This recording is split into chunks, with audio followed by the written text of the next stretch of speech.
InDigital is on a mission to improve the 911 industry. Our goal is to create something better to go above and beyond the current standards. Our passion for creating the most advanced, well-designed solutions led to our position as an industry leader in next-gen core services. For the millions of calls processed over our emergency IP networks, to our Text for 911 solution, Texty, to our disaster recovery and backup solution, Mevo, it's easy to see we love what we do. For more information, check us out at www.indigital.net. Rapid Deploy believes that every public safety agency, regardless of size, should have access to the data they need when it matters most. That's why, since 2016, our mission has been to reduce emergency response times and improve public safety. We are the industry's only integrated emergency response platform. Our web-based cloud platform includes analytics, mapping, dispatch, and mobile apps, purpose-built for 911 in the 21st century. Visit www.rapiddeploy.com to learn how we enable effective, efficient, data-driven emergency response. If Within the Trenches has ever taught you something, open your eyes to what it is like to be a 911 dispatcher, or has inspired you to become one, then help support us and join our Patreon.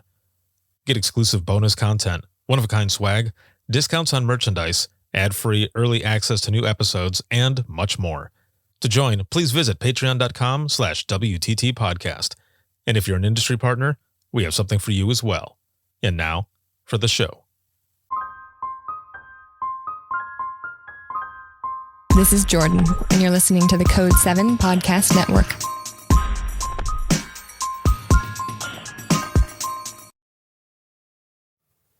Warning. This episode contains the 3 A's of podcasting: adult content, adult language, and awesomeness. You've been warned.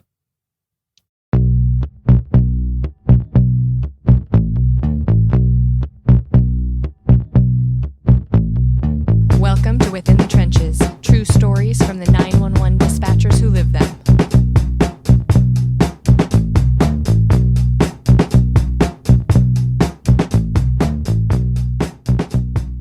Hey, what's going on? This is Ricardo with the Code 7 Podcast Network, and this is going to be episode 353 of Within the Trenches, true stories from the 911 dispatchers who live them. This episode is sponsored by InDigital as well as Rapid Deploy, and man, there's a lot going on. Like, we're recording this now on November 3rd, but it's not going to go out for a few weeks. So, you know what love is, though? Love is knowing that you have all of these episodes ready and lined up, and you're not scrambling. So I'm so happy about that. Other than that, a lot of different things going on. You know, we wrapped up the IPSTA conference, which was amazing.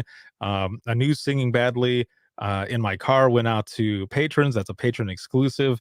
That is it's like a 6-minute video with my sisters and I when I was in Florida a few weeks back, and we are singing badly to Bohemian Rhapsody. So it was a lot of fun. I put a teaser video out there already for it. It was excellent. It was a very good time. And also, I am on the verge of breaking 1.4 million downloads for Within the Trenches podcast. When I started this almost 8 years ago, I mean, the original idea started 10 years ago. This year, it was 10 years ago, and or this year marks 10 years. And then for the podcast itself, it's going on 8 years. I never thought that what started out as a college project was going to go this far. Like, I wanted to do something with sharing stories for 911 dispatchers and showing what they do on a daily basis. But, you know, with the addition of the Dispatchers Roundtable, Open Mic Live, Imagine Listening, the I Am 911 movement, everything that I've been doing, it all started with Within the Trenches. So I have to thank all of you very, very much for the support, for the love, for listening, for learning, and for sharing these very important stories of the most vital piece of public safety, and that's from the Thin Gold Line. So thank you all very, very much. I am excited. My guest today, he did a session at the IPSTA conference, and it was very, very powerful. It was emotional. It was powerful. It was just everything that you would want in a session, and so many people took much from it. Again, motivational, inspirational, such a good session, and we're going to hear his story and kind of talk about that session as well. My guest today is Brian, and he is a public safety subject matter expert with Datamark. How's it going, man? Hey, Ricardo. Doing good. How are you? I am doing all right, except for it being slightly cold in this room, as I was telling you earlier. Everything Yeah. is okay. Everything is good, man. I'm Good. just living it. Oh, yeah. Now, as I mentioned in the beginning, you did a session for the IPSTA conference, and this is out of Illinois, and Mhm. they have how many times have you been to that conference? Was this the first time you've done it? And Yeah. I mean, like, virtually, of course, but have you been there in person? No. First time, I remember hearing about it in the past, but the first time actually being able to attend. And of course, it was virtual. So, Yeah, so that conference, man, that one is a really good conference. When I first started working for In Digital, it was towards the end, like going into the summer of 2013. I had heard a lot about it. Now, I didn't go. I'm pretty sure I didn't go to the IPSA conference that year, but it was 2014 when I ended up going. And mhm. I'd been hearing from my colleagues there at In Digital how great the conference is and how many people go there, and it's one of the biggest attended out of all the state conferences. And I I had to go. I wanted to go badly, and I did get to go, and it was everything they said it was and more. There's so many people there, so many amazing sessions. Those who run the conference are just awesome. When you get there, you already feel like family. So it is superb, and I hope when they go back to in-person conferences that you're able to go to that as well and Oh, experience. yeah, definitely. I was so impressed with this the virtual. I mean, it was amazing. Kudos to you and Within the Trenches Media. I mean, just excellent platform, and I mean, it almost felt like you were there. I mean, just some of the interactions with the people in the chat.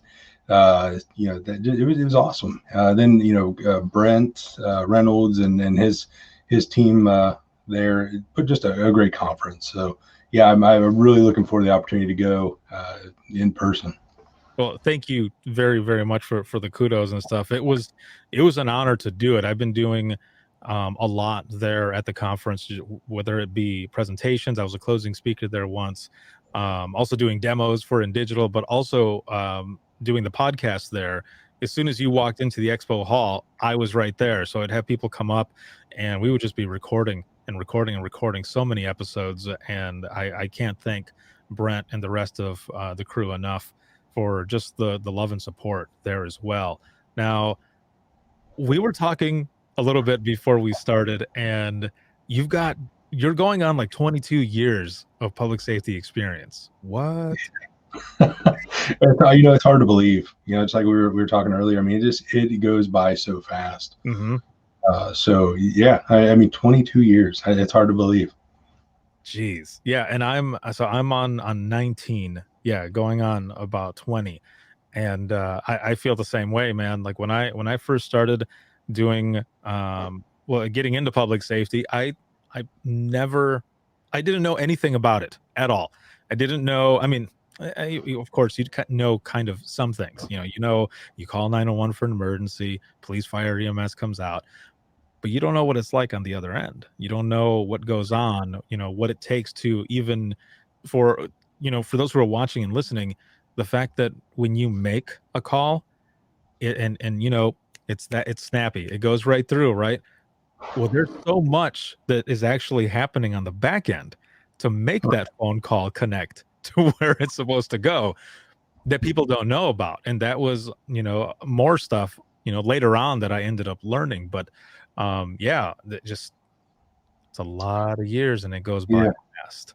Yeah, I mean, and you think about it too. I mean, a lot of years. I mean, just like you're saying, the things that you learn from a technical perspective, but I mean, the experiences that you have with the people, and I mean, the help that you provide to the people that are in need, it's just amazing. I mean, it really is, and an honor to be able to serve. I think as long as we have in the industry. So Yeah, for sure. And that is a big thing because those who are in the space know that they don't get paid that well. So mm, we're not doing it for the money. It's yeah, definitely for for serving the public and for those who are in the field as well, sending them all out there and all. It's as cliche to say, but it is truly a calling. There's not a lot of people who can do it. And for those who can, man, props for yeah, all of it.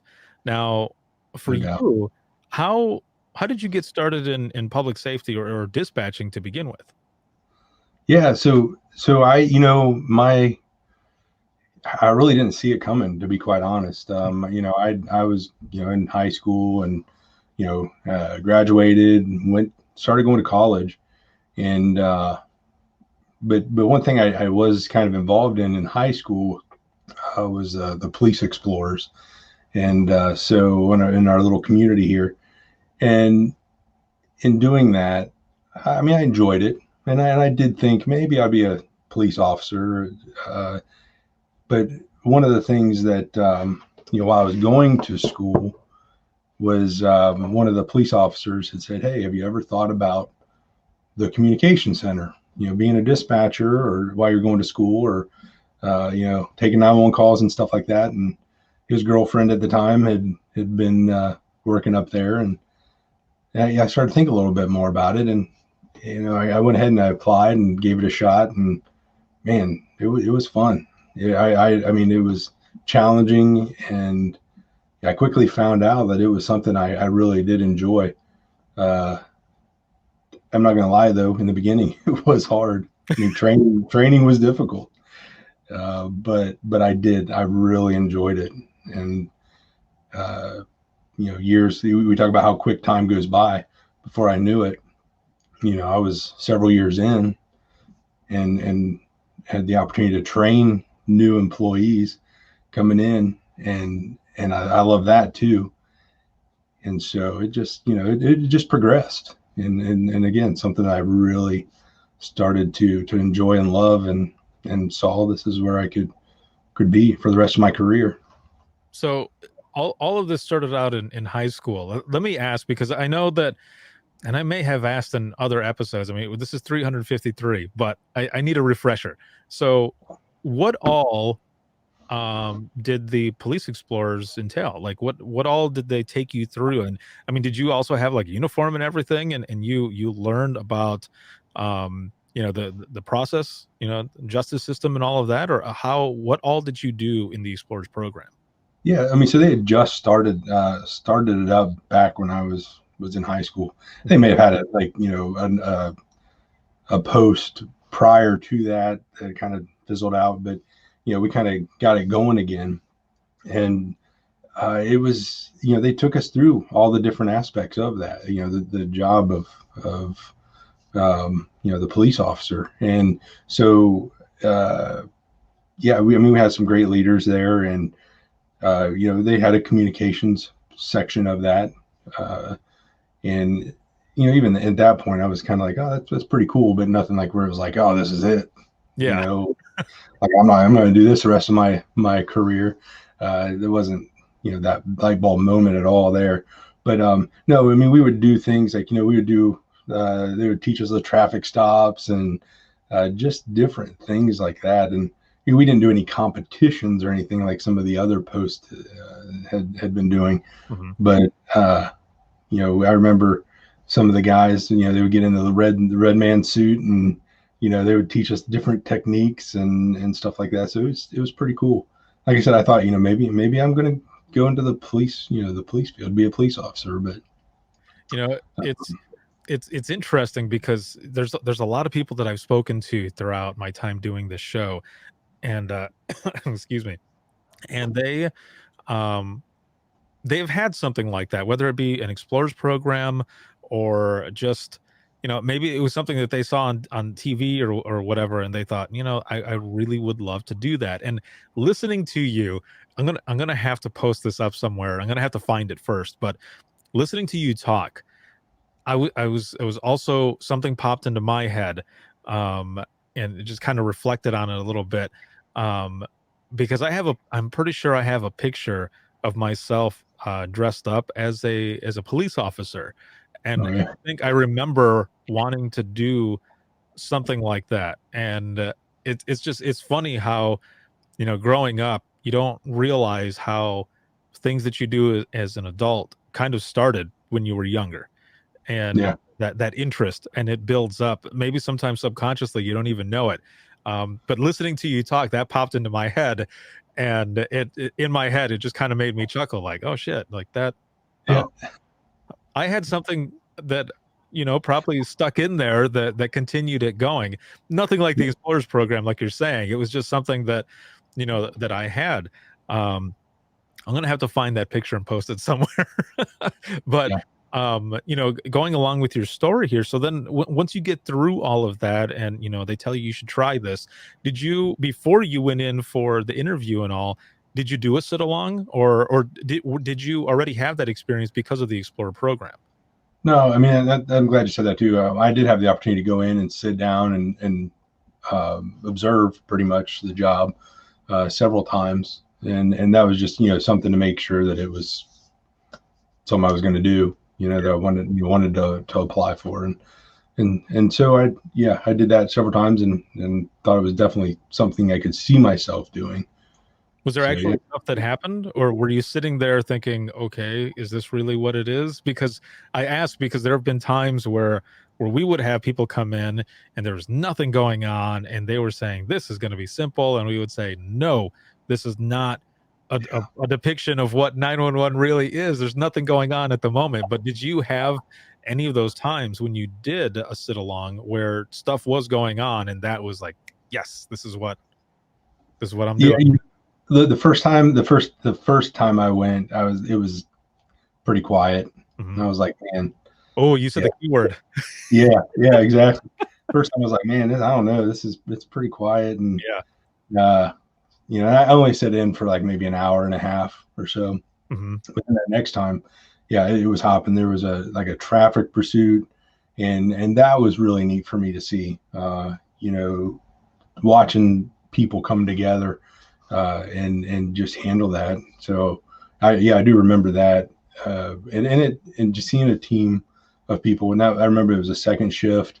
I can still kind of remember some of those people that it's weird because you look at them when you're observing, you really don't know who they are, but then when you get on the team and then you work with them, you kind of get to know them and everything. Right. Uh, that was pretty cool though. So Yeah, yeah. you get to know them more, you get to learn how they work, and you really, it's it's interesting, right? There's that connection where Mhm. when you get to know someone and you figure out how they work, you know exactly what it is that they're doing or thinking. Maybe not exactly, but for the most part, you can feel it. You can feel it in the room.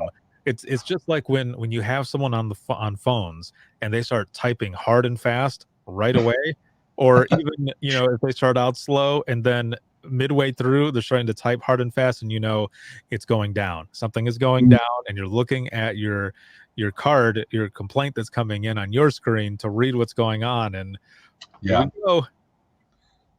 it. Yeah, you can always say like when they start banging on that keyboard, you know, get ready.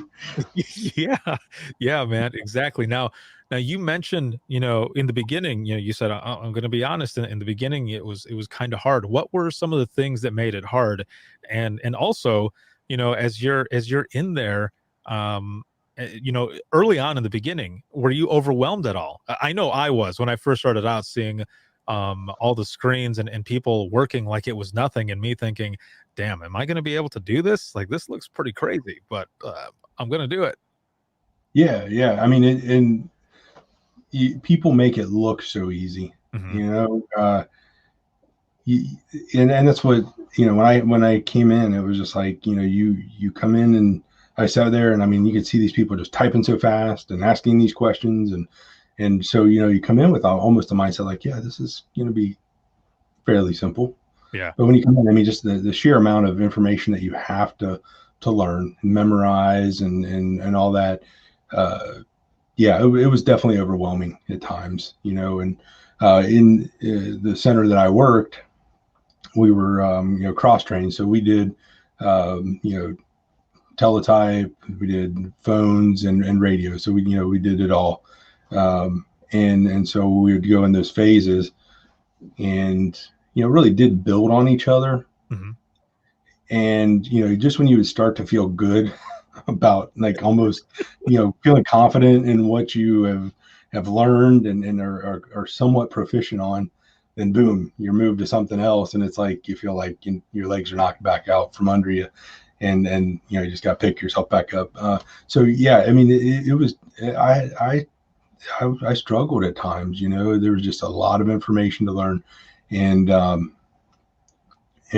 a perfectionist. I really try to be the best that I can be, and because I do. I mean, I take a great deal of responsibility in the job, knowing that lives are in our hands. I mean, it's the police officers, the firefighters, and EMS. I mean, and then the citizens. So I mean, it's like we got to be on our game, and so really worked hard to try to be the best I could be. And when I came in too, I mean, the center, we had a lot of senior people at that time. It was almost like you had a waiting list to get in there, and so I was fortunate to get in there. I'm thankful for that.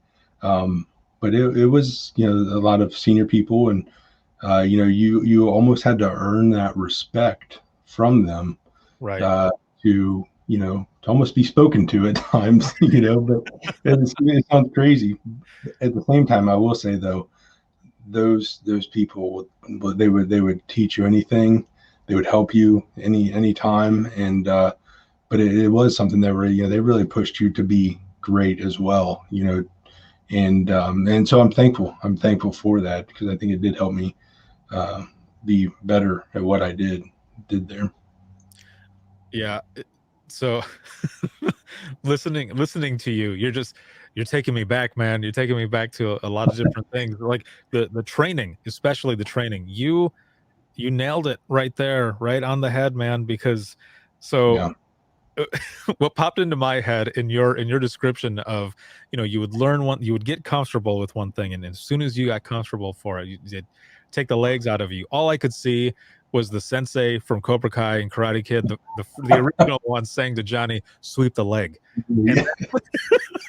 and I love it. I might have to turn that into a meme and post it up, because that is Yeah. exactly what it's like, man. That's like dispatch right there. The dispatch gods telling the center, sweep the leg, and and then you get taken out. Yeah, exactly. And then you're trying to figure out the next phase of whatever it is that you're doing. Like that's exactly how it was for me too. Learning all the geography alone. If you don't know Yeah. the area, you got to do geo rides, you got to go out there and really learn the area. I knew the entire west side of my county. The east side of the county I didn't. So that was kind of a struggle for me as well. But then if you have multiple trainers, you might run the risk of, you're learning one way, then you go to the next person and it's not their way. So then, you're trying to figure that out. So for example, one trainer would tell me, if you need to write it down, just go ahead and write it down. Actually, just write it down first, but you better write fast, because then you got to type as well. I'm like, oh, okay. So excuse me. So then I'm doing that. And then, the next trainer is like, no, don't write anything down at all. You need to type all the time. So then, I've learned started out learning one way, then I have to go to another way. And then eventually I just figure out a way to do it my own way and a faster way. And then it's a lot different now. It's different now, but man, I know exactly what you mean. Yeah, you do I think you find your own way. And that's one thing, kind of like you were kind of going there too, is like the trainer I started off with, she was great, but I will tell you, I mean, and if she ever watches this, She was a great one, and I'm thankful for her. But she was like a military drill sergeant. Man, she held me to a very high standard, and I appreciate that. Um, but man, she was hardcore. She was, she was, and I she wanted things her way, which was good. And there was going to the number pad on the keyboard. Man, there's so many people that would use that, the number pad, and she did not want me using that. And so we'd be sitting on the radio, and I would start going for it, and she would be like, "Pow," you know, and it was almost like a ruler, getting a ruler out and Yeah. smacking yours. We'd cover it up, and I look back at that now though, and I'm so thankful that she did that, because what that really pushed me to do was, and I could type pretty good, without looking, but man, when it came to the numbers, I couldn't really do that. Mhm. I'd have to look to see what numbers. Well, that pushed me to really get to know where those numbers were in relation to the key, the letters.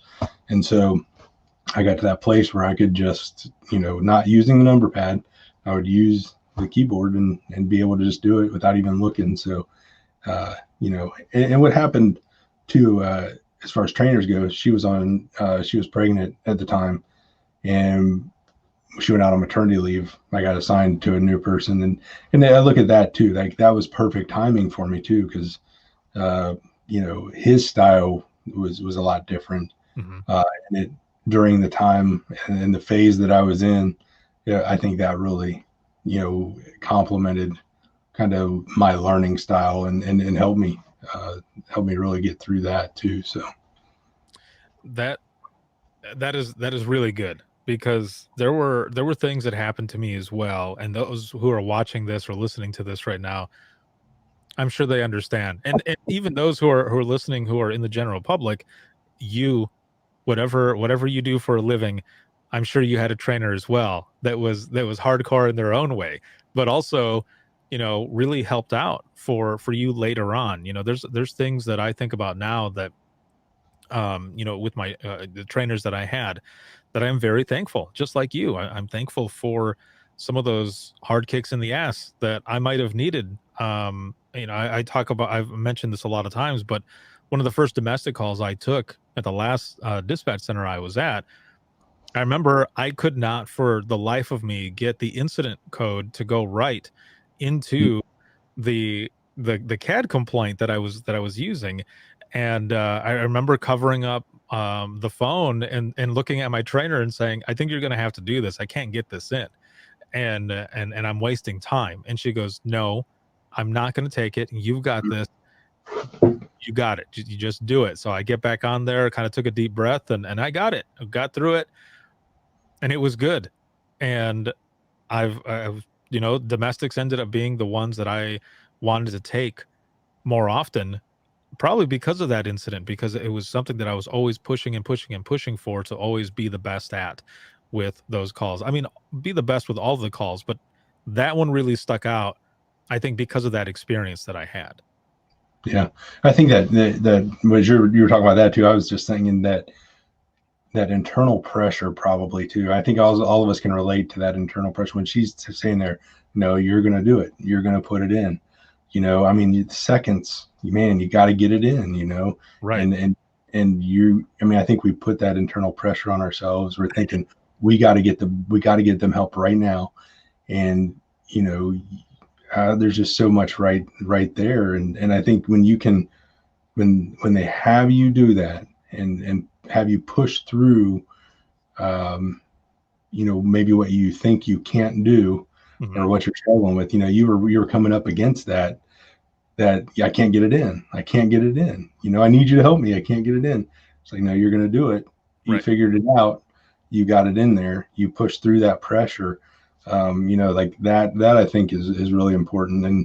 And I think, and people starting off in the business too, early on in dispatch, you're going to come up against that, and just like I said, you got to push through it, and know you got it, and you become proficient at those things, as time goes on. But man, yeah, early on, it's hard.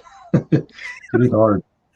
Yeah, yeah, for sure. Because and like you said, that internal pressure, you think about all the lives, those who Yeah, are calling in, they're not calling in on the best day of their life, and you're the one who's there getting them help. And right. yeah, I that's exactly what was going on with me right there. Just, we need to Hmm. get this in right now. We need to help. She's like, take a deep breath. You got this. Go ahead and do it. And yeah, that's what it was. It was me. I was the problem at that moment. I was the one stopping myself. Yeah. And once I took that breath, and put it in again, I got it right in, and help was already on the way there. The address was in there. It was just that incident code to complete the rest of the complaint, for it to pop up, because everybody heard what was going on. So even without the complaint, it had already been put out as Hmm. domestic in progress. And then, finally get that complaint in, and all of the information is in there, got to the officers, and they were already going to be getting there. So it was just me. And Yeah. sometimes, like we're saying right now, that's what you have to get over, that hurdle, which is yourself. Yeah. Um, Man, we are our own roadblocks so many times. I know, and it's hard to admit.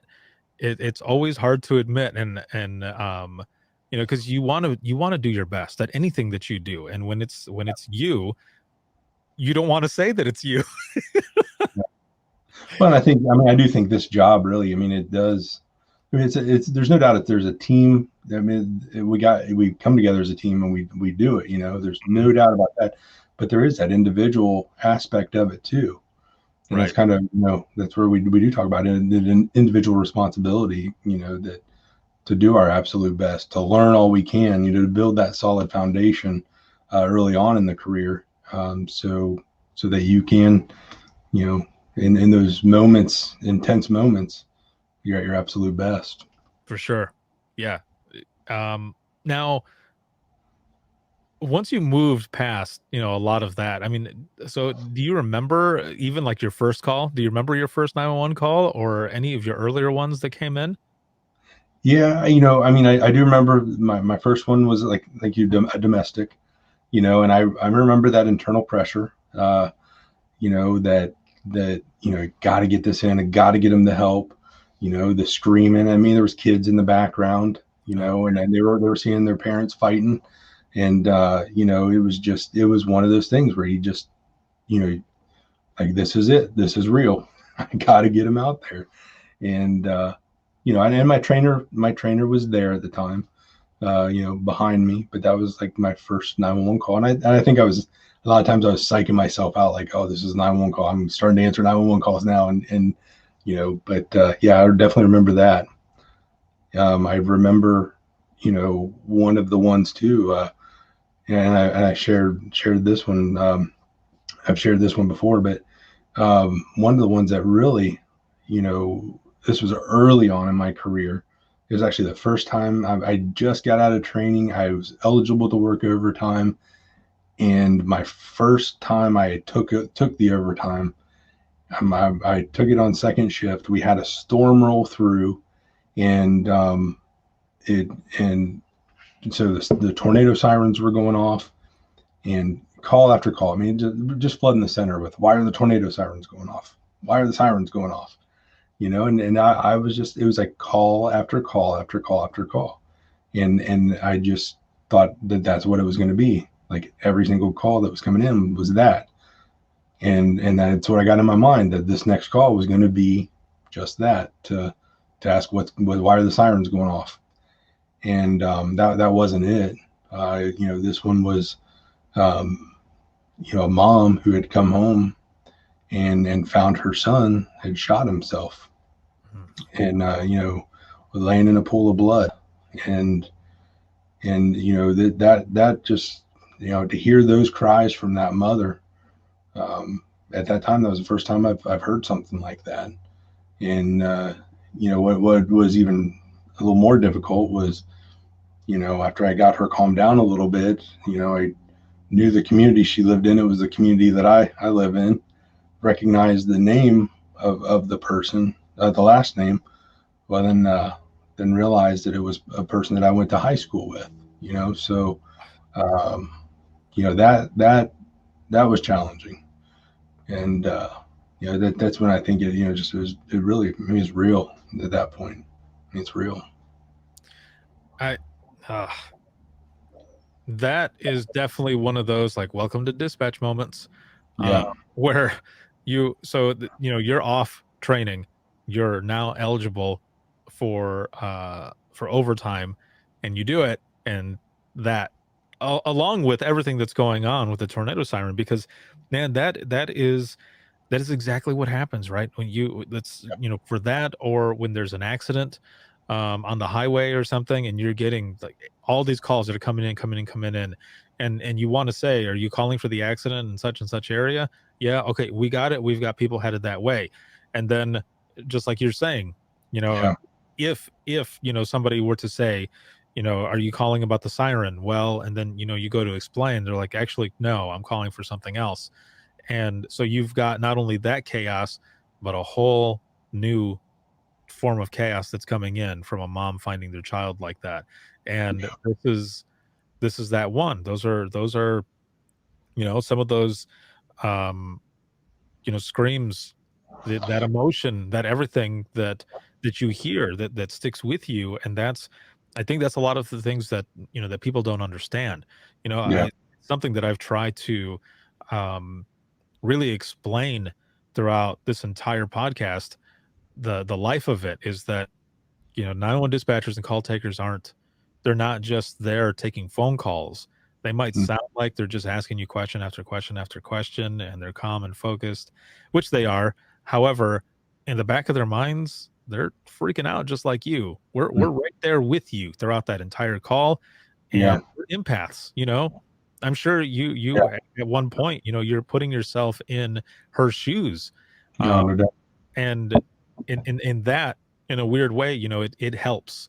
It helps that situation, because it helps the call taker or dispatcher um really relate with the person Mm. who's calling in, and you're able to, I get, kind of in a way, tend to them better by understanding their situation.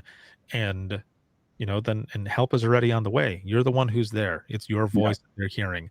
They're trusting you in their moment of chaos. Yeah. Yeah. They really are. I think you really hit that. I mean, I think we really a lot of us do put ourselves in their place a lot of times, and that's what can be make things even more difficult. Sometimes when you're not finding the outcome of the situation, or you're going right to that next call right after something like that. uh I think too, looking at that, that call that early on and in that situation, for me, I think was good, because what I did learn from that situation is, boy, I can't be complacent. Mhm. And I've got to always be, keep in mind that, I'm not guaranteed that next call is going to be the same situation. It's not going to be that car wreck, that person calling in the car wreck. It's not going to be that, person asking about the tornado sirens. This could be something completely different. And Right. so, that happening early on really helped me. I never worked overtime again. No, just, just joking. Um, I learned my lesson. it took me a little while before I did do overtime again. I was a little gun shy for a little while, but I can man, imagine, man. yeah, that was first time I did it, and then it was just like, man, I'm going to hold off for a little while, but I picked it up a little bit, picked it up doing it a little bit later.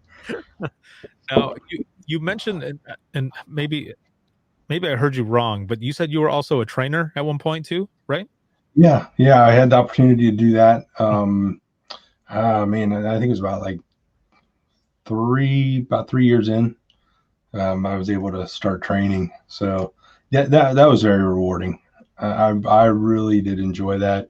It was challenging. It was one of those things where, I felt like I still had a lot to learn. I mean, I know I didn't know absolutely everything. I mean, I don't think we ever will in dispatch. I mean, I think you learn something every single day of your career. And but in that, I really felt like that helped me grow too, because, even in training, I was learning a lot of stuff, and so, yeah, I worked with some great new employees, several, whom I still keep in contact with, and several whom I'm very proud of.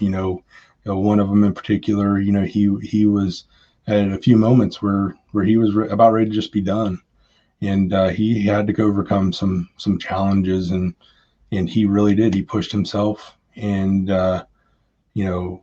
just buckled down, and he has turned out to be a great dispatcher. So, That's pretty awesome, man. And I can only imagine that you're wanting to move into training may also had to do with your hardcore trainer, because you learned a lot. There's inspiration there, and yeah, just listening to you talk, and I can hear the passion about this industry and everything that you learned, and then you wanted to be a trainer, you wanted to do more, you wanted to help people learn, and then after that, I mean, you continue moving up and you end up being the operations manager there. yeah. What what pushed you, like what really made you want to go even further and be the person who is now, running the whole place? Yeah. Well, I mean, I'm thankful for that opportunity. I mean, very thankful for that. And, I'm thankful for the people, going back to the trainer, I mean, who pushed me, who really, um, you know, uh, mentored me, and, I've been so thankful for those. I've had a lot of great mentors, and I think, just, as I got, going further along in the industry, as I've worked closely with, as I got into supervision, and leading a team, I mean, I just being able to um, work together, and develop, and grow. I enjoyed it, and I felt like, we had a great comm center, and a rich history, and that, I had um, what it took to really continue to lead that and take it to a whole nother level. And so, like, again, I mean, I got to give a lot of credit to those who came before me, and instilled a lot of that, you know um, knowledge, and all that in me. So, Was it hard for you to move to the other side, so to speak, the other side of the hallway? Like, because I I didn't get to like deputy director, director or anything. I was a supervisor. I was a trainer as well at one point, but my highest that I got was supervisor, and even that was a form of being, you know, on the other side because I worked with so many people and we had such great teams. But then when I became, supervisor, a couple of them would say, "Oh, you're on the other side now." I'm like, "Dude, we're still friends, man. Like it might be a little different, but we're still friends. We're still cool." Like, did you run into anything like that? oh yeah, yeah, and I find like that is probably early on, and then in transitioning from, from the dispatcher to the supervisor. I mean, that transition is really hard, and I think that the first year or two, uh, it's a real difficult time. But you want to be liked, you want to be known. Hey, I'm still your friend. I'm still this. But there's definitely that line, Right. that has to be established. And I think here's another thing too, and this was something that really helped me in my leadership journey. Was, and it was a quote I read. It was Jack Welch, as former CEO of GE, back in the day, I think. But anyway, he says something to the effect of, before you become a leader, it's all about building yourself. When you become a leader, it's about building others. Perfect. And that's where I think, for me, like, that's where it really was like, this is what it's all about, and it's about growing others. And I think that when I saw that, yeah, I can be a leader. When they understood that I wanted to help them be the best that they could be, like that took on a whole nother realm of the relationship. Yeah. So, that in the early on, yes, that transition, because you want to be liked, you want to be friends, and you're still part of that team, but it's you gotta be looked at a little bit differently, but in all reality, you are part of the team. Right. We're all one team. And that's the other thing too, is like we got to get away from us and them. Yeah. I think every place has it. It's us and them, but it's like we got to get away from that. It's us. Yeah. So Exactly. There have been a couple things though that I've seen that I find funny because it's all in good fun. When you're talking about, I fully agree with the them and us thing, but yeah, some of the things that I find funny though is when people post up saying, "Hey, I just wanted to announce that I got promoted to supervisor or deputy director or something like that, and my coworkers got me a going away present or something, and it'll be like a cake that says you're dead to us now." And they're having a party, it's all done in fun, but yeah, so those always crack me up because there are so many different ways, or different designs rather, in a way that they put it, that yeah. it's always hilarious to see. I love it. You're dead to us. Yeah. Yeah. Oh man, it is so funny. Yeah, So you end up working all the way through, and you become the operations manager, and you're part of this amazing team. You're with this crew, and you've got all of these skills that you've developed from the beginning, and just experience. You're going on 22 years, and yeah, you end up making the move to the private sector, and then to where you're at now as a public safety SME, as a subject matter expert at Datamark. So how did this come about, and was it hard for you to leave? Because I know when I left to work for InDigital in 2013, it took me a couple of weeks, talking, thinking back and forth, and I felt bad. Like I felt almost, I guess, guilty. Like I was leaving my family. I felt bad about it, but I knew ultimately that by going over there and them continuing to support the podcast to do what I'm doing now, that I was going to be able to help out public safety as a whole, and that they would be included in that. So, did you kind of run into some of the same things when you ended up deciding to switch over?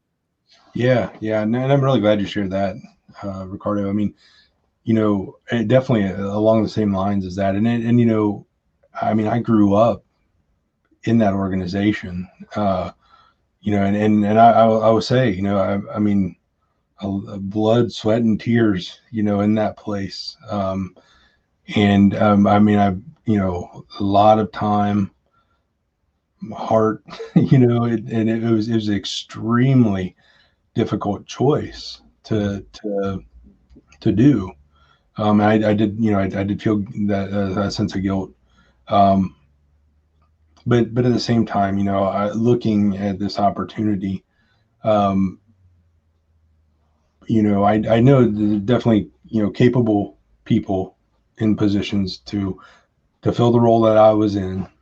We have, solid leadership, and I felt that everything was going to be okay.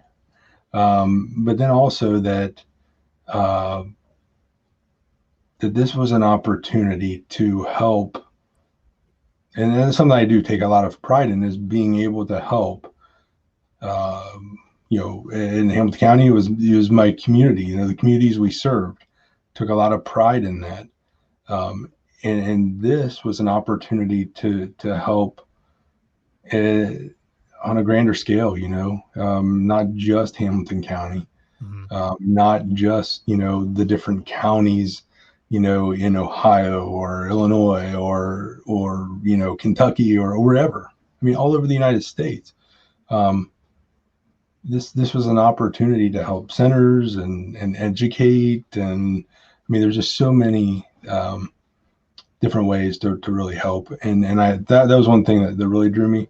Another thing is just a great, I mean, a team that they had assembled, and then to see that passion in talking with them, that was something too. A shared mission and vision, and that was really, definitely appealing, and ultimately, some great people, and that was a decision that I made.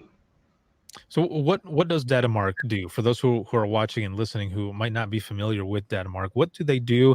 And as a subject matter expert of public safety, what do you do for them? Yeah, so Datamark, they help communities or local governments Hmm. build confidence in their GIS, GIS data, geographical information systems, and so they help them prepare for next generation 911, and so they have definitely have GIS experts, and they've assembled some public safety experts, and so what's really neat about what I like the approach that they've taken is they've really brought public safety and GIS together, and really in the next gen environment, GIS plays an extremely important role in next gen 911. And what I get to do is to go out and educate and tell people, hey, this is coming. It's important to be prepared and ready. We here with GIS, we have the opportunity to make sure the data is up to public safety grade quality, and this is an opportunity to get in front of the eight ball instead of being behind it. And so many times we're behind it, and so that's I get that opportunity to kind of go in and kind of share the public safety side of things. Really trying to share too, like, it's time, you guys. We've always had at the table, police and fire, EMS, and dispatch.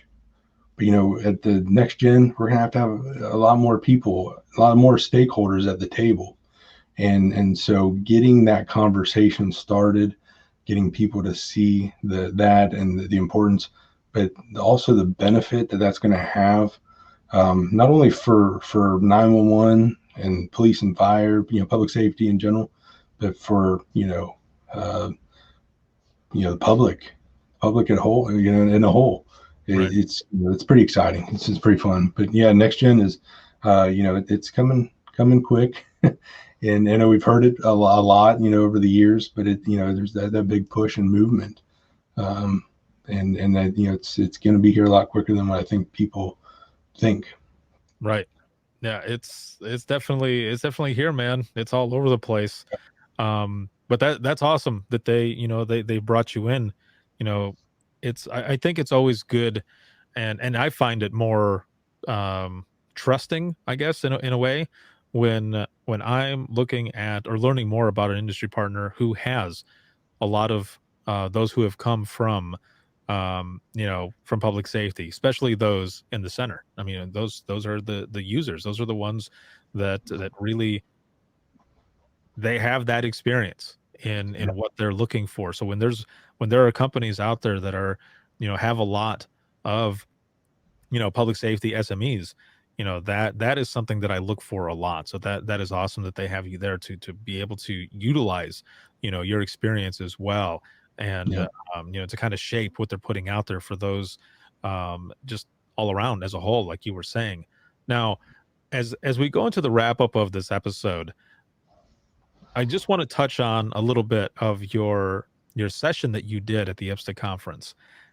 There was a lot of wow in there, and what I mean by wow is it's just powerful. Like you really put yourself out there. Like we have learned a lot. Those who are listening and watching right now have learned a lot about you and your experience and calls that you've taken. But in that session specifically, you really put yourself out there in sharing something that was motivational, inspirational. Like I said in the beginning of this episode, you talked about, kind of weight issues and stuff, and what you did, going into that, you showed different pictures, so which was amazing. What I want to know, like I said, going into this is, what was your um I guess, what was your own inspiration to really put yourself out there?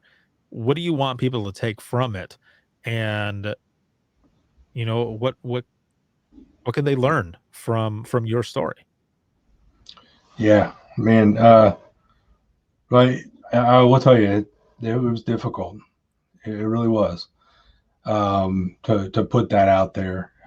Um, Definitely personal, and as we, sharing it in a, in person in a conference, just setting is one thing, but when it's, now in a virtual setting and kind of out there, for the world to see is another thing. And I struggle a little bit with that, with that. But the thing that really, that I thought was, if that can only help, if it helps one person, then it's worth it. Right. Uh, and I'll tell you too. I mean, I appreciate you, Ricardo. I mean, you've shared, like, we've got a story to tell, um, and we got to share that. I remember sitting through my first Imagine listening, and I'm just like, man, I'm tearing up. I mean, like I was tearing up, like hearing other people share some of that stuff and the impact that those calls had on them. And you know, the one thing I realized though is, like, man, we're all up against something, you know, and and in dispatch, yes, I mean, we hear some crazy things, we deal with some crazy things, and man, 2020 has thrown a lot at us, and not only dealing with stuff in the center, but dealing with stuff at home. And I just wanted to be able to share, and hopefully, if somebody could relate to something I said, or was in a dark spot, or just needed help. My hope was that, just hearing that, I wasn't okay, and I knew that, and I had to reach out for help. I had to swallow my pride, and that it's okay to call EAP. It's okay to talk to your doctor. It's okay to say, hey, I'm weak.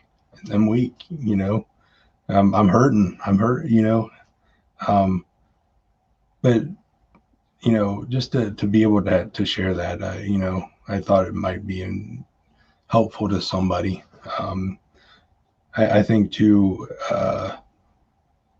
how we see ourselves a lot of times, we see ourselves in the negative light a lot, where we can pick out our flaws like that, Right. but not see the potential and the greatness that we have and the things that we can overcome. And, that's another part I wanted to share is, man, we have so much potential. And, just, when you want to give up, or you're about ready to say, hey, I mean, just like we were saying in the very beginning of our talk here, with that domestic call, you wanted the trainer to take it over. It's like we get in that place where, just take it, just, man, we can do it. We can do it. We can push through it, and we can accomplish it. So, yeah, I mean, I guess those were the kind of things. I know it was a long-winded answer, but that's why I wanted to share. That was perfect, man. That was perfect.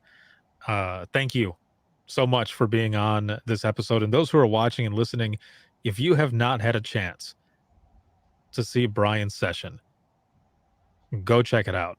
It's part of the IPSTA 2020 conference. You just go to 911conference.org. That's 911conference.org, and you'll see the link to register for the conference.